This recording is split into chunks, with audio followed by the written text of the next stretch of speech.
నమస్తే అండి. ఓం శ్రీ గురుభ్యో నమః. ఓం శ్రీ గణాధిపతయ నమః. ఓం శ్రీ మాత్రే నమః.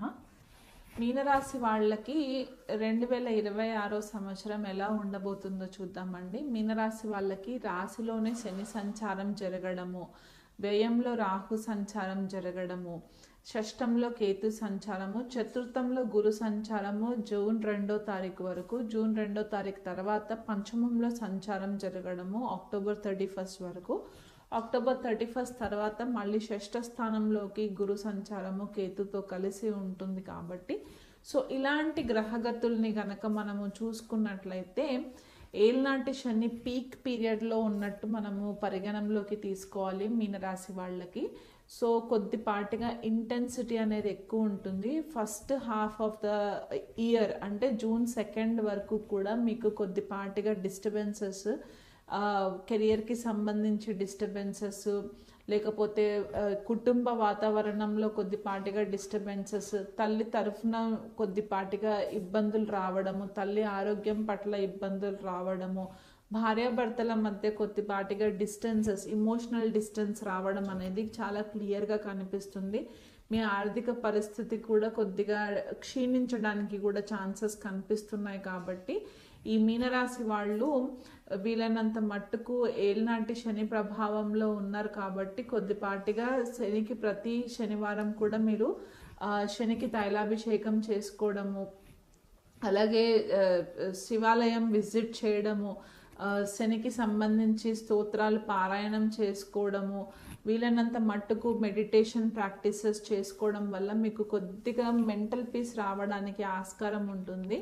వ్యయంలో రాహు సంచారం ఉంటుంది కాబట్టి ఫారెన్ ట్రావెల్స్ చేయడానికి కూడా చాలా ఆస్కారాలు కనిపిస్తున్నాయి. కొంతమందికి కెరియర్లో ఫారెన్ తోటి కనెక్షన్ ఏర్పడడానికి, మల్టీనేషనల్ కంపెనీస్లో జాబ్ చేసే వాళ్ళు ఉంటే గనక మీకు ఫారెన్ డెలిగేట్స్ తోటి మంచి మీటింగ్స్ అవ్వడము, మీ వర్క్ని రికగ్నైజ్ చేయడము, గురు కర్కాటక రాశిలోకి వచ్చిన తర్వాత మీకు ఇంకా మంచి ఫేవరబుల్ రిజల్ట్స్ కనిపించడానికి ఆస్కారం ఉంటుంది. ఈ శని యొక్క దుష్ప్రభావాలు ఎప్పుడైతే గురువు కర్కాటక రాశిలోకి ఎంట్రీ అవుతుందో అప్పుడు శనిని కంట్రోల్ చేయడం వల్ల ఏమవుతుందంటే ఎక్కువ డిస్టర్బెన్సెస్ క్రియేట్ అవ్వకుండా, హెల్త్ పాడవకుండా గురు దృష్టి ఉంటుంది. కాబట్టి మీకు చాలా ఫేవరబుల్ రిజల్ట్స్ అప్పుడు కనిపిస్తాయి. బట్ అప్పటి వరకు కూడా కొద్దిపాటిగా చికాకులు అన్ని ఏరియాస్ ఆఫ్ లైఫ్లో, ఎడ్యుకేషన్ అవ్వచ్చు, హెల్త్ అవ్వచ్చు, అన్ని ఏరియాస్ ఆఫ్ లైఫ్లో మీకు కొద్దిపాటిగా డిస్టర్బెన్సెస్ కనిపిస్తున్నాయి. కాబట్టి ఈ విషయంలో కొంచెం కేర్ఫుల్గా ఉండండి. గురు పాదుక స్తోత్ర పారాయణం ప్రతిరోజు చేసుకోండి. గురువుకి శనగలు దానం ఇవ్వండి, ఆవుకి గ్రాసం తినిపిస్తూ ఉండండి, గోశాల విజిట్స్ చేస్తూ ఉండండి, మెడిటేషన్ ప్రాక్టీస్ చేయండి. వీలైనంత మట్టుకు కామ్ మైండ్ తోటి కనుక మీరు సిచ్యువేషన్స్ని హ్యాండిల్ చేసుకున్నట్లయితే కనుక చాలా ఫేవరబుల్ రిజల్ట్స్ వస్తాయి.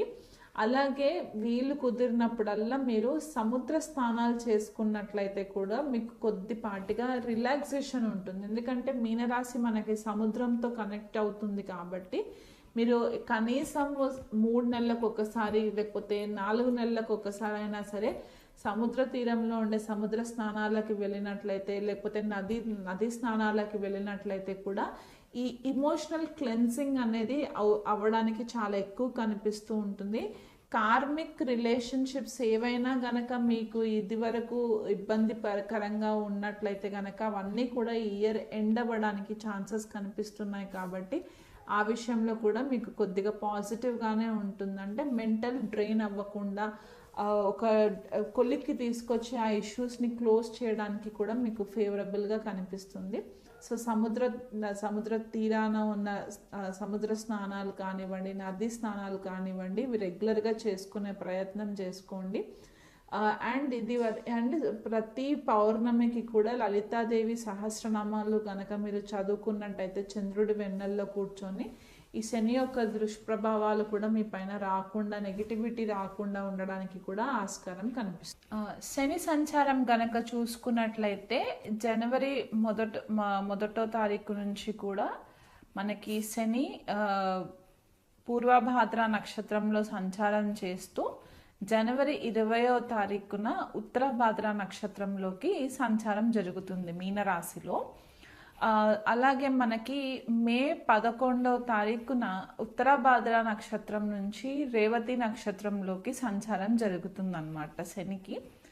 అండ్ జూలై 27వ తారీఖున రేవతి నక్షత్రం మీనరాశిలోనే శని వక్రిగతి మోషన్లోకి ట్రాన్సిషన్ అయ్యి డిసెంబర్ 11వ తారీఖు వరకు కూడా మనకి శని వక్రిగతిలోనే ఉండి డిసెంబర్ 11వ తారీఖున మనకి డైరెక్ట్ మోషన్లోకి రావడం అనేది జరుగుతుంది. అంటే ఈ సంవత్సరం అంతా కూడా శని మనకి మీనరాశిలోనే సంచారం చేస్తూ నక్షత్రాల పరివర్తన మాత్రం జరుగుతుంది. అంటే నక్షత్రాలు చేంజెస్ అవుతాయి అన్నమాట. ఉత్తరాభాద్ర నుంచి రేవతి నక్షత్రంలోకి ఎంట్రీ అయ్యి మళ్ళీ రేవతి నుంచి ఉత్తరాభాద్ర నక్షత్రంలోకి తిరోగమనం అయినప్పుడు ఇలాంటి సిచ్యువేషన్స్ ఉన్నప్పుడు మనకి కొద్దిపాటిగా చేంజెస్ రావడం అనేది సహజంగా కనిపిస్తూ ఉంటుంది. ఎప్పుడైతే రవి ఏప్రిల్ నెలలో మీనరాశిలోకి సంచారం జరుగుతుందో అప్పుడు శని, రవి అండ్ కుజుడు కూడా కొన్ని రోజులు మనకి మీనరాశిలోనే ఉండడము, ఆపోజిషన్లో వీళ్ళకి ఇక్కడ మనకి షడాష్టకం అనేది ఫామ్ అవుతుందన్నమాట ఏప్రిల్ నెలలో. అప్పుడు మనకి కేతు సింహరాశిలో ఉండి మీనరాశిలో శని, రవి, కుజుడు ఉన్నప్పుడు ఈ ఏప్రిల్ మే నెలలు మాత్రం కొద్దిపాటిగా మనకి చాలా చేంజెస్ తీసుకొచ్చే నెలలుగా మనము చెప్పుకోవడానికి ఉంటుందన్నమాట. ఆ టైంలో మనకి వచ్చే గ్రహస్థితిని బట్టి మనకి కొద్దిగా గ్లోబల్ లెవెల్లో డిస్ట్రక్షన్స్ అవ్వడానికి ఛాన్సెస్ కనిపిస్తుంటాయి.